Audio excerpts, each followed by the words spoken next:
人生就如一條小徑，穿越咗四季嘅風景，有得有失，笑中帶淚。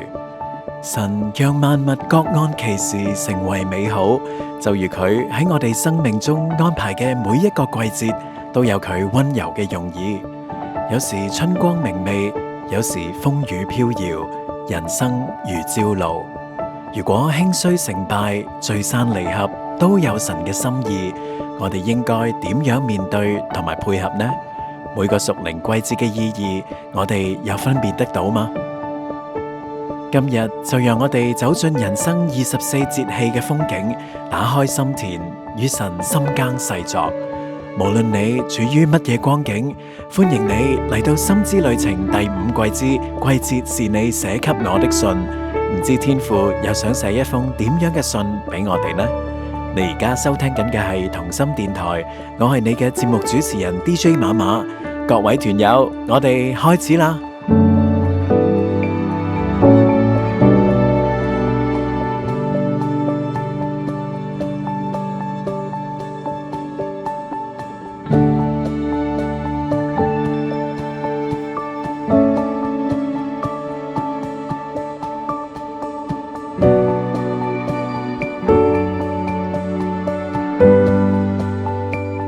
腓立比書4章10至13節，我在主裏大大喜樂，因為如今已隔了一段長時間，你們對我再次萌發思念之情。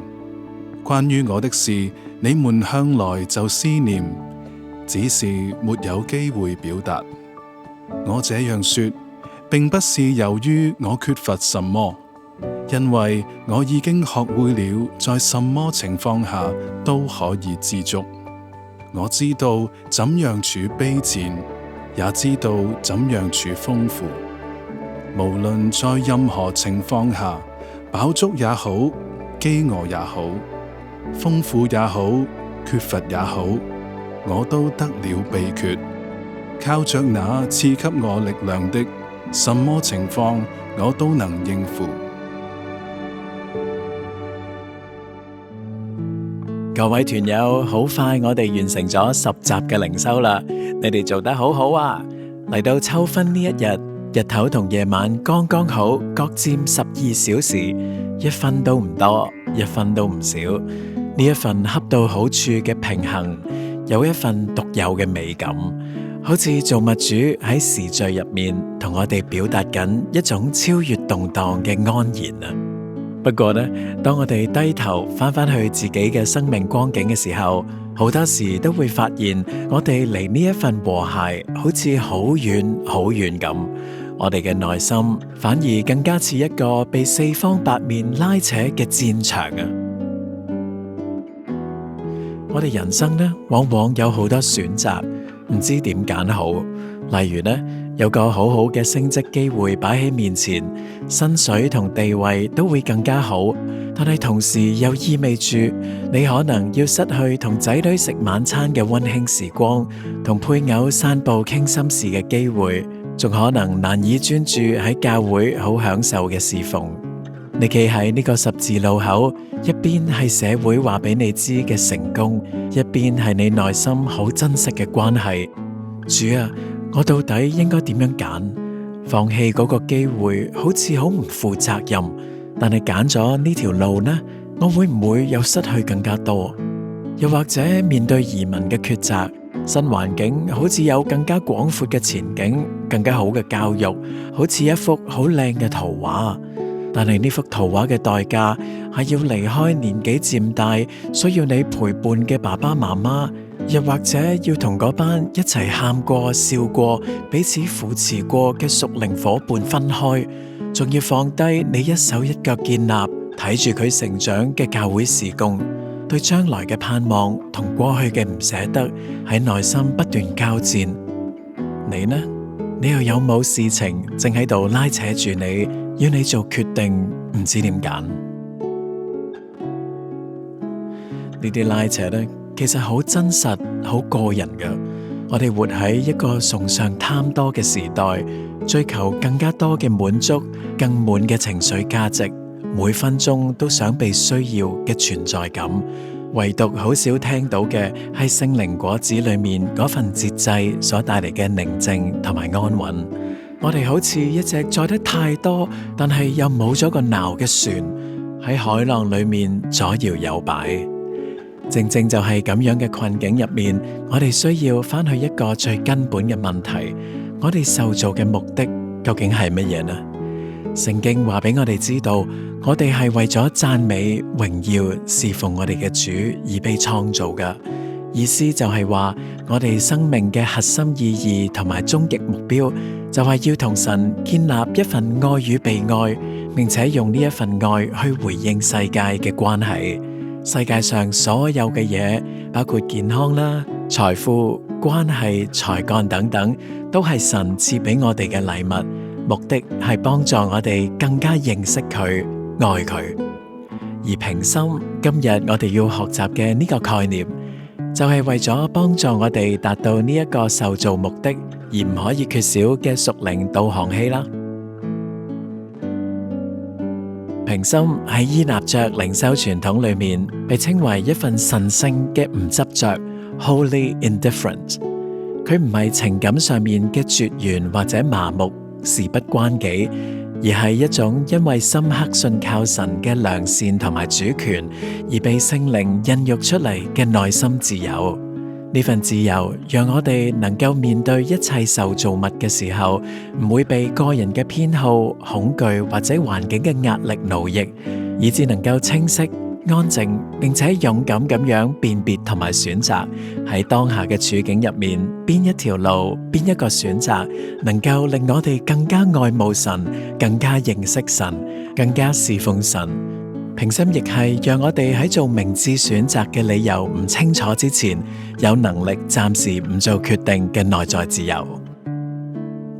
意思即係我哋渴望健康啊，但係如果疾病能夠令我哋更加深刻咁樣經歷神嘅恩典同埋同在，我哋內心有自由去擁抱呢個過程，而唔會被對病痛嘅恐懼轄制。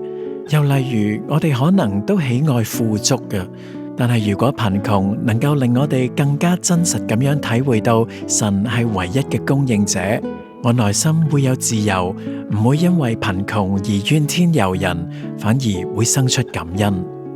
翻返去節目初頭嗰個例子，喺升職同埋家庭嘅艱難抉擇裏面，平心俾到我哋自由，唔會被社會對成功嘅單一定義綁架，亦唔會被我唔夠盡責嘅內在指控嚇親。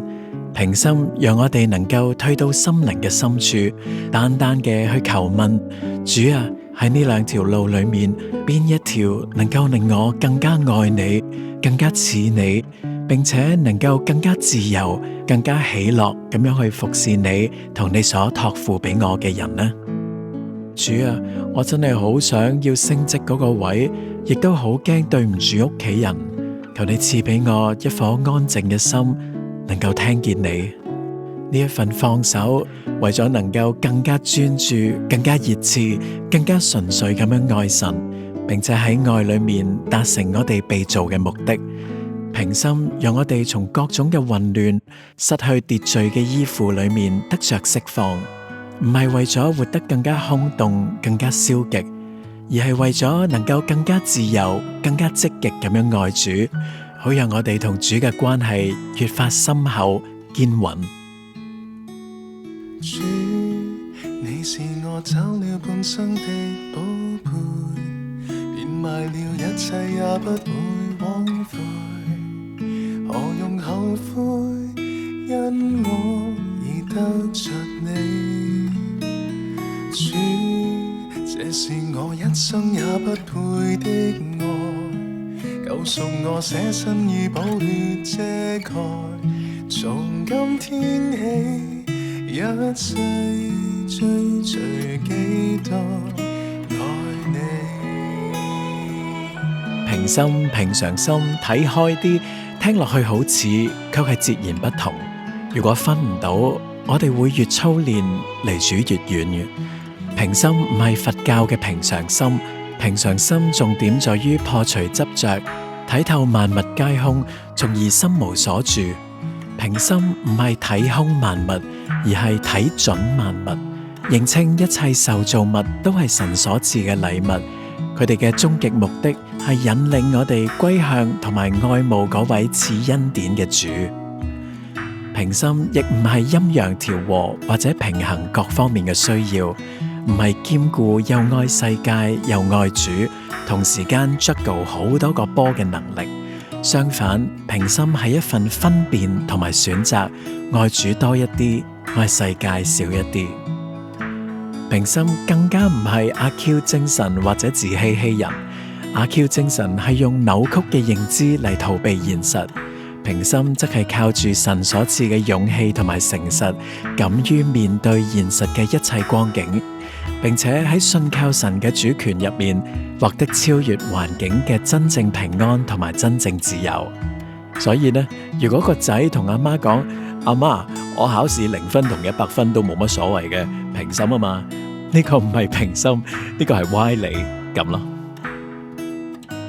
平心呢，如果我哋睇輕呢一份操練，生命會為此付上沉重嘅代價。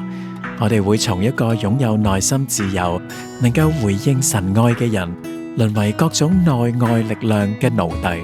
我哋嘅喜樂會被業績綁架，平安會被人際關係控制，自我價值呢會建立喺社會嘅掌聲或者否定上面。當心靈嘅空間被各種嘅執念同埋恐懼塞到滿一滿，我哋會聽唔到聖靈好微小嘅聲音。路窄，但你伴我走過，路遙如父親得喜愛，是你無條件的愛，明了愛裏沒有懼怕，邁步前方。使徒保羅喺腓立比書4章11至13節裏面嘅宣告，唔係一句屬靈嘅口號，而係佢用咗成個人生實踐平心之後所凝聚嘅生命結晶。佢為我哋示範咗一個擁有內心自由嘅人係點樣喺劇烈變動嘅環境同埋遭遇入面，活出嗰份秋分般嘅平衡同埋安然。第一步，保羅話俾我哋知道呢個心態係佢學會嘅。呢個話俾我哋知，呢一份平心嘅態度唔係與生俱來嘅天性，亦唔係一瞬間嘅神秘體驗，而係一趟需要刻意操練、不斷學習嘅旅程。佢發生喺我哋每一日具體嘅生活選擇入邊，喺每一次嘅處卑賤同埋處富足裏面揾到。跟住保羅分享佢知道點樣處卑賤，點樣處富足，係一種從實踐而來嘅智慧。佢嘅平心必須要喺卑賤同埋富足、飽足同埋飢餓、有餘同埋缺乏呢啲咁具體甚至對立嘅處境入邊被檢驗。處富足嘅時候唔依賴財富，唔會因為咁樣而驕傲，反而呢可以感恩咁樣使用，將榮耀歸俾神。而喺處卑賤嘅時候呢，佢冇怨天尤人，佢冇失去盼望，而係喺信靠入邊發現神嘅恩典夠用。佢嘅自由讓佢唔會被任何一種嘅遭遇或者期望綁架，富足唔會讓佢遠離神，貧窮亦都唔會讓佢懷疑神。第三步，佢分享佢發現咗一個秘訣啊，就係無論喺任何嘅情況底下，佢都可以靠住嗰位加給佢力量嘅，面對乜嘢嘅情況，佢都能夠應付得到。得了秘訣，話俾我哋知道係有方法嘅，亦都有對象。而呢一個秘訣就係成個平心功課嘅關鍵同埋巔峰。保羅嘅內心自由同能力唔係源自佢自己，乃係靠住嗰位加給佢力量嘅主基督。當我哋嘅生命同主耶穌基督緊密相連，當我哋人生嘅終極目標係為咗愛佢、侍奉佢、榮耀佢而活嘅時候，我哋就唔會失焦，亦可以從對世界萬物嘅過度依附裏面得到釋放。因為我哋深知道，無論環境如何，嗰位愛我哋嘅主同佢嘅愛係永遠唔會改變嘅。呢一份關係成為咗我哋內心自由最穩固嘅基石，讓我哋面對乜嘢嘅情況都能夠有力量活出平心，有自由作出智慧嘅選擇，活出天國。你叫心靈貧窮的得天國，飢渴無疑也得飽足，愛上這等安慰，溫柔的得地土，讓那清心的人看得到你，憐憫愛護人也得欣賞，使人和睦的是神意志，為你名，為已受逼迫的得天國。唔知道保羅嘅一生係咪都有好多停頓位，回顧佢同主嘅點滴呢？平心源自喺主裏面嘅停頓、回顧，被聖靈光照同埋引導。而家好想邀請你進行一個深度嘅省察禱告，邀請你揾一個安靜、安全嘅地方，揾一個舒服嘅姿勢，慢慢閉上眼睛，讓我哋邀請聖靈嘅光照同埋陪伴啦。因為係節目嘅關係啊，呢個會係一個簡短嘅版本，你可以就住你嘅需要調校你禱告嘅步伐。我哋開始啦。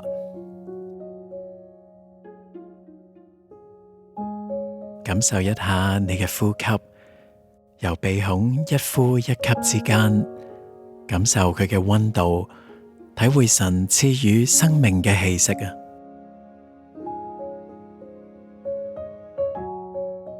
我哋又感受一下雙腳踏喺地上面嘅感覺，坐喺椅上面嘅感覺，知道你正係安穩咁樣處於主嘅同在入邊。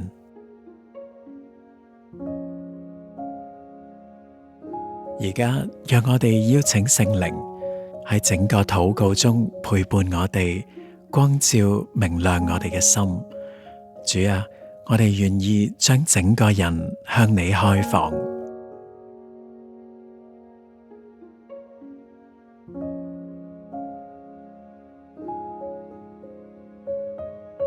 讓我哋慢慢回顧今日發生嘅事啊，由今朝起身開始啊，食咗啲乜嘢早餐，搭咗乜嘢車，見咗乜嘢人，做咗啲乜嘢事啊？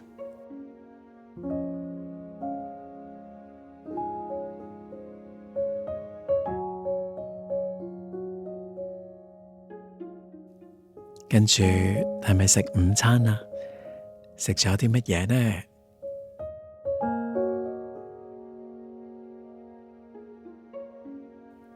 食完之後又有啲乜嘢特別事發生過啊？到晚飯、黃昏，你又係點過㗎？直到而家禱告，又話住咩心情呢？我哋慢慢回顧。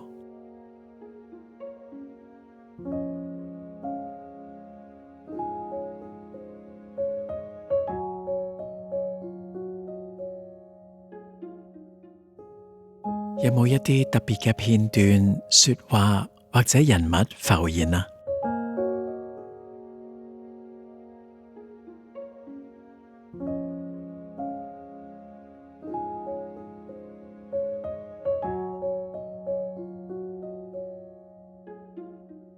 可能係某個對話、某個場景、某啲感受，就好似保羅喺豐富同埋缺乏中都會停落嚟反思一樣，讓我哋唔好心急啊，慢慢讓呢啲片段自然咁樣浮現。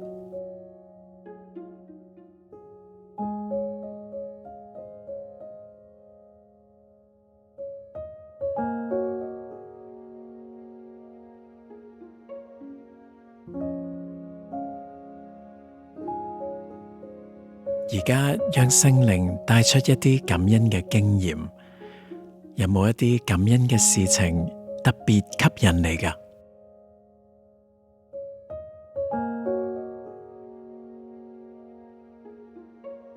可能係一啲好微小嘅事，一個笑容，一個問候，一刻嘅平安。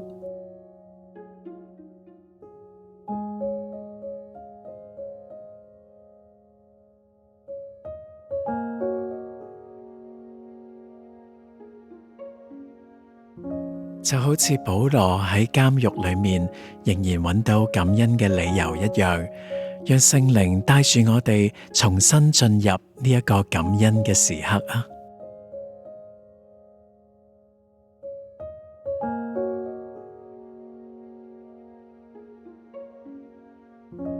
你覺得當時嘅心情係點㗎？係喜樂啊？平安？溫暖？有冇啲乜嘢觸碰到你嘅地方呢？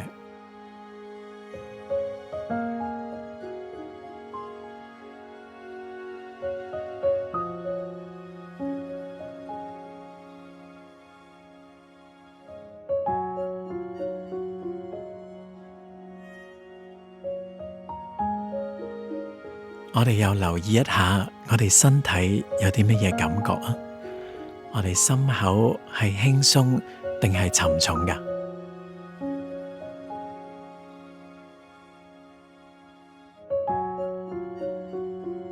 而家我哋邀請主耶穌進入呢個片段，你覺得主喺呢一刻係點樣同你一齊㗎？佢喺邊度？距離你好近啊，定係好遠啊？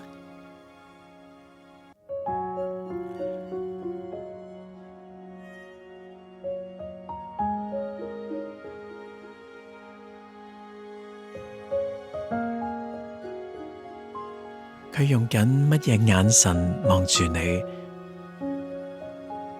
佢點樣接納你？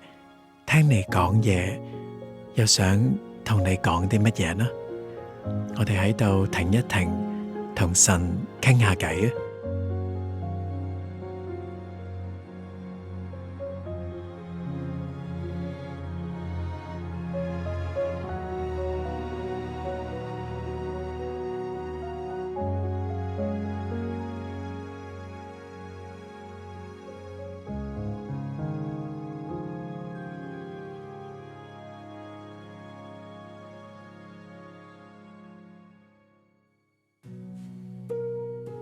而家讓我哋回顧另外一個旅程，讓聖靈帶領我哋回顧一啲難以感恩嘅經驗啊！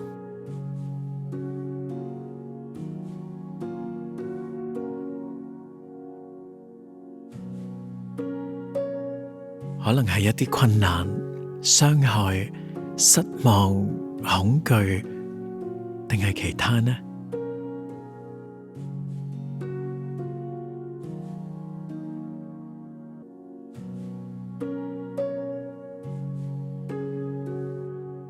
就好似保羅經歷逼迫、孤單嘅時候一樣，我哋都可能會有難以感恩嘅時刻㗎。睇下有冇一啲人、事或者狀況喺呢一刻喺我哋心入面慢慢浮起。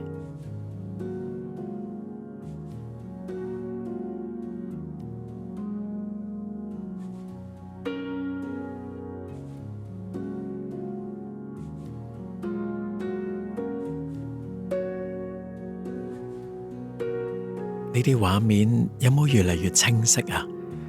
讓我哋邀請主陪伴我哋，佢都睇到發生咩事㗎。邀請佢同我哋一齊凝望呢一個狀況啊！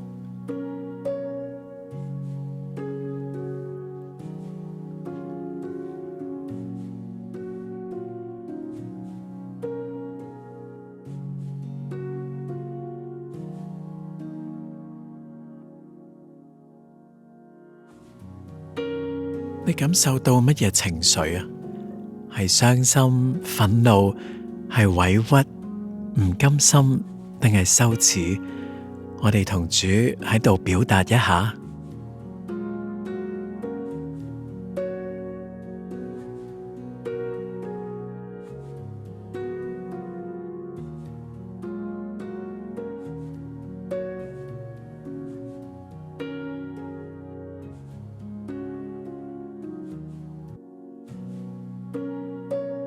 再次留意我哋身體邊個部位有冇啲乜嘢感覺啊？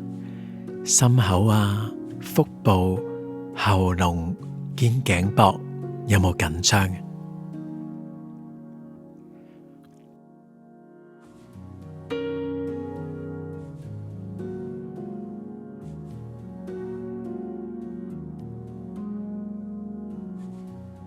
我哋同主講出我哋真實嘅感受，唔需要隱藏，主完全嘅明白㗎。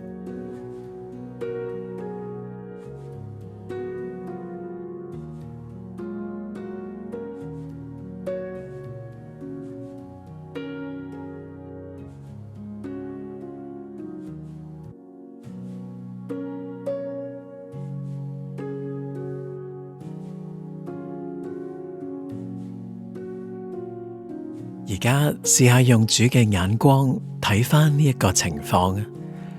主佢點樣理解呢件事？佢點樣接納你、陪伴你？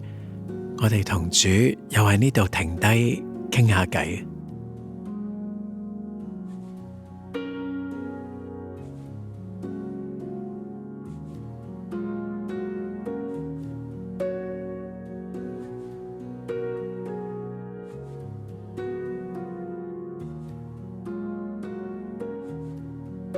跟住呢，喺聖靈嘅光照底下，我哋有冇一啲地方其實做得唔係咁好？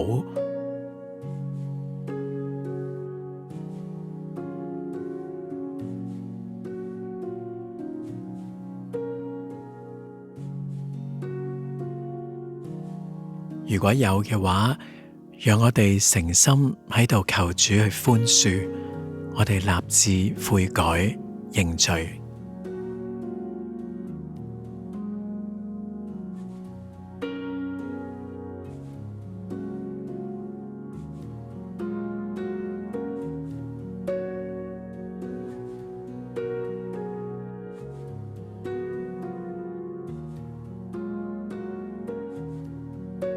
而家我哋想象主耶穌喺我哋面前，佢溫柔咁樣問我哋：孩子啊，你需要我為你做什麼啊？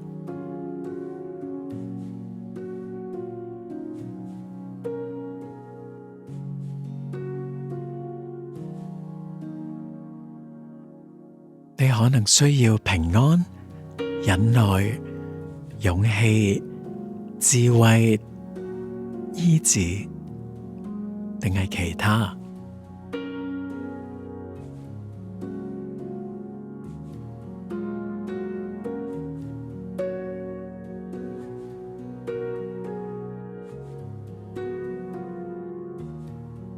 我哋向主表達你最深嘅需要同埋渴望，接受佢嘅恩典。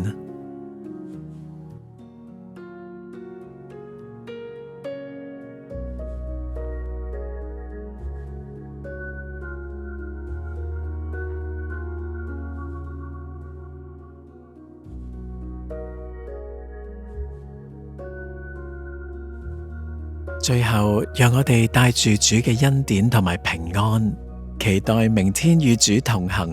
無論環境如何，都知道主與我哋同在，佢會加力量俾我哋。無論經歷乜嘢嘅情況，我哋都能夠應付。我哋最後以主禱文作為結束。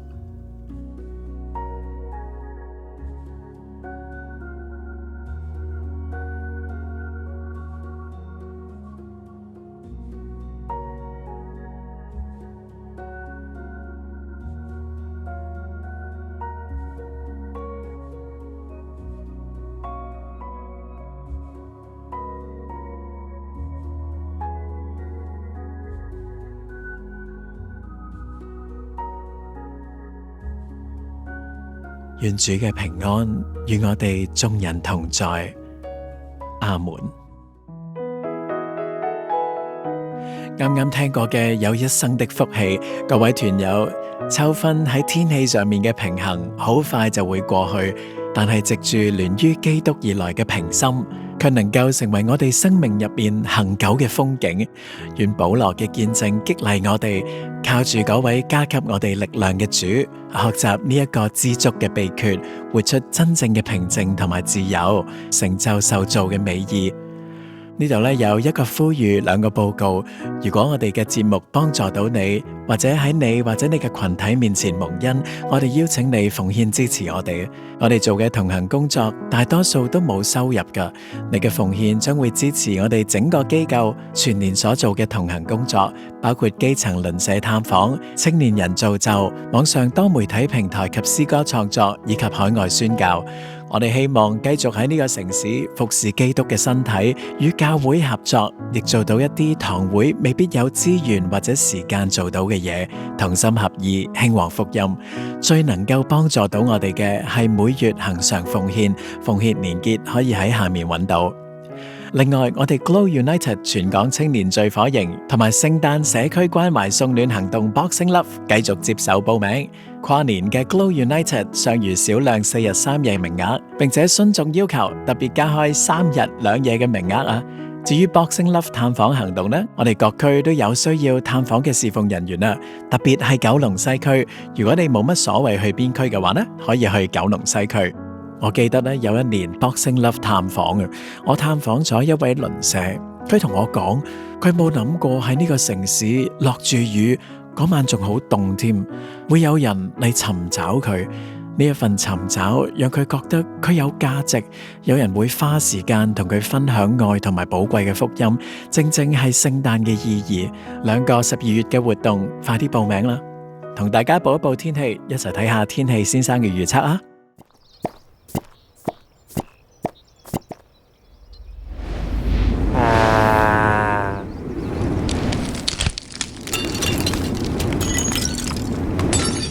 受東北季候風影響，預測天氣清涼乾燥，日間部分時間天色明朗，係霜降嘅節氣啊。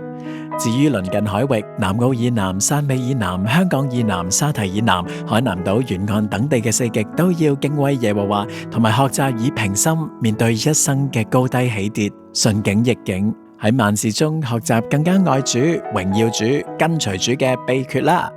如果你喜歡呢一個節目，記住 subscribe、like、comment 鼓勵下我哋，或者寫下你嘅學習，同埋分享俾你嘅朋友同埋所屬群體啦。我哋雙降見啦，拜拜。匆匆一生如星嗟嘆，芳草初生願已泛黃，轉眼逝去，所經過的不過是勞苦愁煩。怎麼一生如水中去，回頭望見才覺虛耗70-80歲，求我扶持我生命的智慧，免得我將飛而去。求教導我怎數算自己的日子，我主讓我早早飽得